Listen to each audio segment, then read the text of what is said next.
اعوذ باللہ من الشیطان الرجیم بسم اللہ الرحمن الرحیم السلام علیکم ورحمۃ اللہ وبرکاتہ۔ ناظرین جی وقار، آج ہم حضرت امام مسلم کے دو عظیم شہزادوں کی شہادت کی داستان سماعت فرمائیں گے۔ حضرت مسلم نے گورنر ہاؤس کے گھیراؤ یا طعا کے گھر قیام کے وقت بچوں کو قاضی شریح کے پاس پہنچا دیا تھا۔ جب ابن زیاد کو معلوم ہوا کہ حضرت مسلم کے ساتھ ان کے دو بچے بھی آئے تھے تو اس نے پورے شہر کوفہ میں اعلان کروایا کہ جو شخص مسلم کے بچوں کو چھپائے گا اسے سخت سزا دی جائے گی، اور جو ان کو ہمارے پاس لائے گا وہ انعام و اکرام پائے گا۔ ابن زیاد کے اس اعلان کو سن کر قاضی صاحب گھبرا گئے، فوراً زاد راہ تیار کروایا اور اپنے بیٹے اسد سے کہا، آج باب العراقین سے ایک قافلہ مدینہ منورہ کی طرف جانے والا ہے، ان بچوں کو لے جا کر اسی قافلے میں کسی محب اہل بیت کے سپرد کر دو اور تاکید کر دو کہ ان کو بحفاظت مدینہ منورہ پہنچا دیں۔ اسد جب ان بچوں کو لے کر باب العراقین پہنچا تو معلوم ہوا کہ قافلہ تھوڑی دیر پہلے جا چکا ہے۔ وہ بچوں کو لے کر ان کی راہ پر تیزی کے ساتھ چلا۔ جب قافلے کی گرد نظر آئی تو بچوں کو دکھا کر کہا کہ دیکھو وہ قافلے کی گرد نظر آ رہی ہے، تم لوگ جلدی سے جا کر ان میں مل جاؤ، میں واپس جاتا ہوں۔ یہ کہہ کر وہ واپس چلا گیا اور بچے تیزی کے ساتھ چلنے لگے، مگر تھوڑی دیر بعد گرد غائب ہو گئی اور انہیں قافلہ نہ ملا۔ ننھے بچے اس تنہائی میں ایک دوسرے سے گلے مل کر رونے لگے اور ماں باپ کو پکار پکار کر جی جان کھونے لگے۔ ابن زیاد کا اعلان سن کر مال و زر کی حویث رکھنے والے سپاہی بچوں کی تلاش میں نکلے ہوئے تھے۔ تھوڑی دیر بعد انہوں نے بچوں کو پا لیا، پکڑ کر ابن زیاد کے پاس پہنچا دیا۔ اس نے حکم دیا کہ ان بچوں کو اس وقت تک جیل میں رکھا جائے جب تک امیر المؤمنین یزید سے پوچھ نہ لوں کہ ان کے ساتھ کیا سلوک کیا جائے۔ جیل کا داروغہ مشکور نامی محب اہل بیت تھا، اسے بچوں کی بے کسی پر بہت ترس آیا۔ اس نے فیصلہ کر لیا کہ بچوں کی جان بہرحال بچانی ہے، چاہے اپنی جان چلی جائے۔ چنانچہ اس نے رات کے اندھیرے میں بچوں کو جیل سے نکالا، اپنے گھر لا کر کھانا کھلایا اور اپنی انگوٹھی بطور نشانی دی، اور شہر کے باہر قادسیہ کی راہ پر لا کر کہا کہ تم لوگ اسی راستے پر چلے جاؤ، جب قادسیہ پہنچ جانا تو کوتوال سے ملنا، ہماری انگوٹھی دکھانا اور سارے حالات بتانا، وہ ہمارے بھائی ہیں، تم لوگوں کو بحفاظت مدینہ منورہ پہنچا دیں گے۔ دونوں بچے قادسیہ کی راہ پر چل پڑے، مگر چونکہ ابھی اس ننھی عمر میں شہادت سے سرفراز ہونا تھا اس لیے وہ راستہ بھول گئے۔ رات بھر چلتے رہے، جب صبح ہوئی تو گھوم پھر کر اسی جگہ پہنچے جہاں سے کوفے کے باہر قادسیہ کے راستے پر چلے تھے۔ ننھا سا کلیجہ خوف سے دہل گیا کہ کہیں پھر نہ کوئی پکڑ کر ابن زیاد کے پاس پہنچا دے۔ قریب میں ایک کھوکھلا درخت نظر آیا، وہیں ایک کنواں بھی تھا، اسی درخت کی آڑ میں جا کر بیٹھ گئے۔ تھوڑی دیر بعد ایک باندی پانی بھرنے آئی، جب ان بچوں کو چھپے ہوئے بیٹھے دیکھا تو قریب اور ان کے نورانی چہروں میں شان شہزادگی دیکھ کر کہا، شہزادو تم لوگ کون ہو اور یہاں کیسے چھپے ہوئے ہو؟ انہوں نے کہا، ہم یتیم و بے کس ہیں، راہ بھٹکے ہوئے مصیبت زدہ مسافر ہیں۔ باندی نے کہا، تمہارے باپ کا نام کیا ہے؟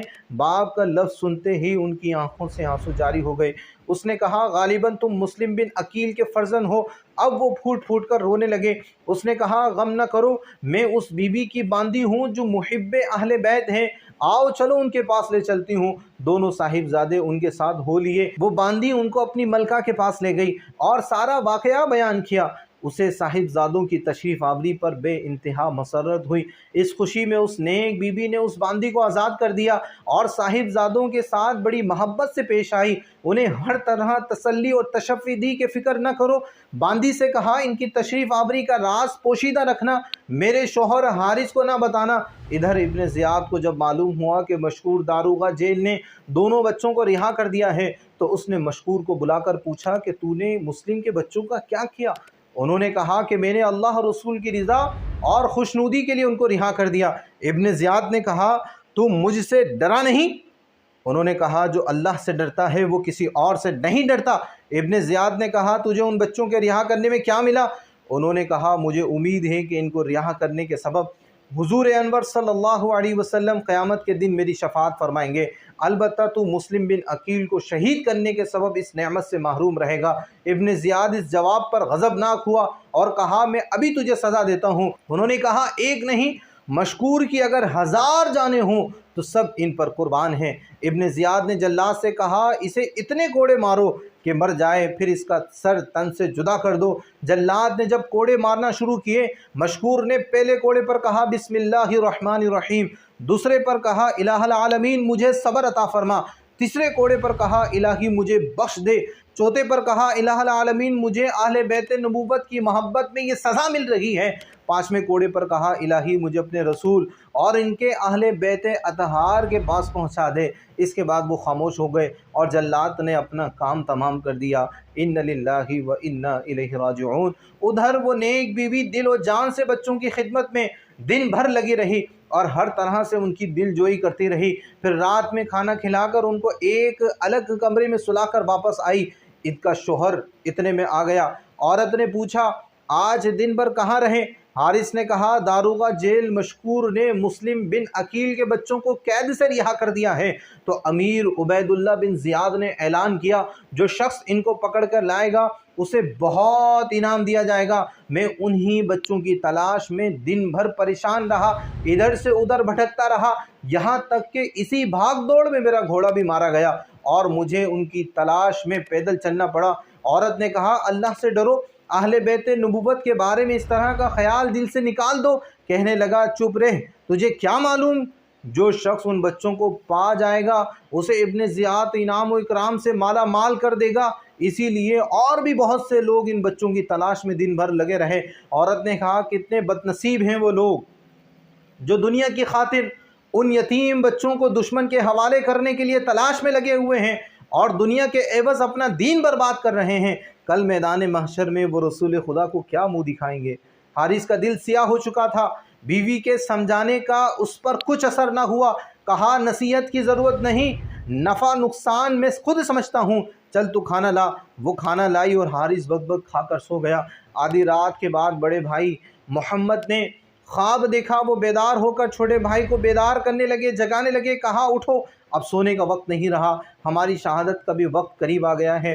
ابھی میں نے خواب میں ابا جان کو دیکھا کہ وہ نبی کریم صلی اللہ علیہ وسلم، حضرت علی، حضرت بی بی فاطمہ الزہرا رضی اللہ تعالیٰ عنہ اور حضرت حسن مجتبیٰ کے ساتھ جنت کی سیر کر رہے تھے، اور حضور ابا جان سے فرما رہے تھے کہ اے مسلم تم چلے آئے اور اپنے بچوں کو ظالموں میں چھوڑ آئے۔ ابا جان نے عرض کیا یا رسول اللہ وہ بھی ان قریب آنے ہی والے ہیں۔ چھوٹے بھائی نے کہا بھائی جان میں نے بھی اسی طرح کا خواب دیکھا ہے، کیا سچ مچ ہم لوگ کل صبح قتل کر دیے جائیں گے؟ ہائے ایک دوسرے کو ذبح کرتے ہوئے ہم کیسے دیکھ سکیں گے؟ یہ کہہ کر دونوں بھائی ایک دوسرے سے گلے مل کر ایک دوسرے کی باہوں میں باہیں ڈال کر لپٹ کر رونے لگے، پھوٹ پھوٹ کر رونے لگے۔ ان کے رونے اور چلانے سے حارث بدبخت کی آنکھ کھل گئی۔ ظالم نے بیوی کو جگا کر پوچھا یہ بچوں کے رونے کی آواز کہاں سے آ رہی؟ عورت بیچاری سہم گئی، اس نے کچھ جواب نہ دیا۔ ظالم نے خود اٹھ کر چراغ جلایا، اس کمرے کی طرف بڑھا جہاں سے آواز آ رہی تھی۔ جب اندر داخل ہوا تو دیکھا دو بچے روتے روتے بے حال ہو رہے ہیں۔ پوچھا تم کون ہو؟ چونکہ وہ اس گھر کو اپنی جائے پناہ سمجھے ہوئے تھے اس لیے انہوں نے صاف کہہ دیا کہ ہم مسلم بن عقیل کے یتیم بچے ہیں۔ ظالم یہ سنتے ہی غصے سے بے قابو ہو گیا اور کہا میں سارا دن ڈھونڈتے ڈھونڈتے پریشان ہو گیا، تم لوگ ہمارے ہی گھر میں عیش کا بستر لگائے ہوئے ہو؟ یہ کہتے ہوئے آگے بڑھا اور نہایت بے رحمی کے ساتھ ان کو مارنا شروع کیا۔ دونوں بھائی شدت کرب سے چیخنے لگے۔ عورت بے تحاشا دوڑی ہوئی آئی، حارث کے قدموں پر اپنا سر رکھ کر نہایت عاجزی کے ساتھ روتی ہوئی کہنے لگی ارے یہ فاطمہ کے لاج دلارے ہیں، ان کی چاند جیسی صورتوں پر رحم کھا لے، میرا سر کچل کر اپنی حویث کی آگ بجھا لے، لیکن فاطمہ کے جگر پاروں کو بخش دے۔ حارث بدبخت نے اسے اتنے زور کی ٹھوکر ماری کہ بیچاری ایک ستون پر ٹکرا کر لہو لہان ہو گئی۔ ظالم بچوں کو مارتے مارتے جب تھک گیا تو دونوں بھائیوں کو باندھ دیا، ان کے زلفیں کھینچ کر آپس میں ایک دوسرے سے باندھ دیا۔ اس کے بعد یہ کہتا ہوا اس کمرے سے باہر نکل آیا کہ جس قدر تڑپنا ہے صبح تک تڑپ لو، دن نکلتے ہی میری چمکتی ہوئی تلوار تمہیں ہمیشہ کے لیے موت کی نیند سلا دے گی۔ صبح ہوتے ہی ظالم نے تلوار اٹھائی، زہر میں بجھا ہوا تیر سنبھالا اور خونخوار بھیڑیے کی طرح اس کمرے کی طرف بڑھا۔ نیک بخت عورت نے دوڑ کر پیچھے سے اس کی کمر کو تھام لیا۔ حارث نے اتنے زور سے اس کو جھٹکا دیا کہ سر ایک دیوار سے ٹکرا گیا، وہ آہ کر کے زمین پر گر پڑی۔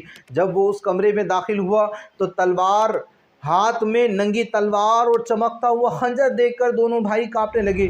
بدبخت نے آگے بڑھ کر دونوں بھائیوں کی زلفیں پکڑی اور نہایت بے دردی کے ساتھ انہیں گھسیٹتا ہوا باہر لایا۔ تکلیف سے دونوں بھائی تلملا اٹھے، رو رو کر فریاد کرنے لگے، لیکن اس ظالم بدبخت کو کوئی ترس نہ آیا۔ سامان کی طرح ایک خچر پر لاد کر دریائے فرات کی طرف چل پڑا۔ جب اس کنارے پر پہنچا تو اس نے خچر سے اتارا، ان کے ہاتھ پاؤں کھول دیے اور سامنے کھڑا کر دیا، پھر اپنی تلوار نکالی۔ اتنے میں اس کی بیوی ہانپتی کانپتی گرتی پڑتی آ پہنچی۔ آتے ہی اس نے پیچھے سے اپنے شوہر کو پکڑ لیا، اس کا ہاتھ تھام لیا اور خوشامد کرتے ہوئے کہا، خدا کے لیے اب بھی مان جاؤ، اہل بیت رسالت کے خون سے اپنے ہاتھ رنگین مت کرو، دیکھو بچوں کی ننھی جان سوکھی جا رہی ہے، تلوار سامنے سے ہٹا لو۔ حارث پر شیطان پوری طرح سوار تھا۔ ظالم نے بیوی پر ایک اور وار کیا، وہ زخمی ہو کر گری اور تڑپنے لگی۔ بچے یہ منظر دیکھ کر سہم گئے۔ اب بدبخت اپنے خون آلود تلوار لے کر بچوں کی طرف بڑھا۔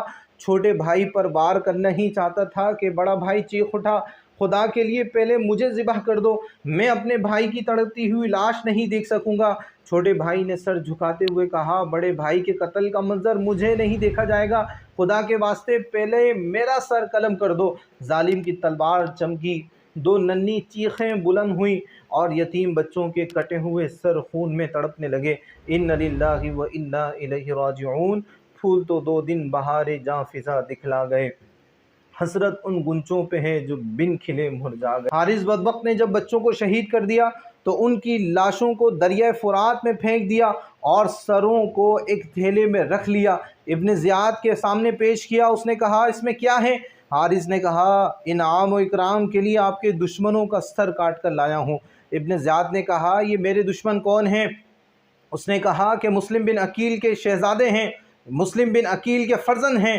ابن زیاد یہ سنتے ہی غضبناک ہوا اور کہا، تجھ کو قتل کرنے کا حکم کس نے دیا تھا؟ کم بخت، میں نے امیر المومنین یزید کو لکھا ہے کہ مسلم بن عقیل کے فرزند گرفتار کر لیے گئے ہیں، اگر حکم ہو تو میں انہیں آپ کے پاس زندہ بھیج دوں۔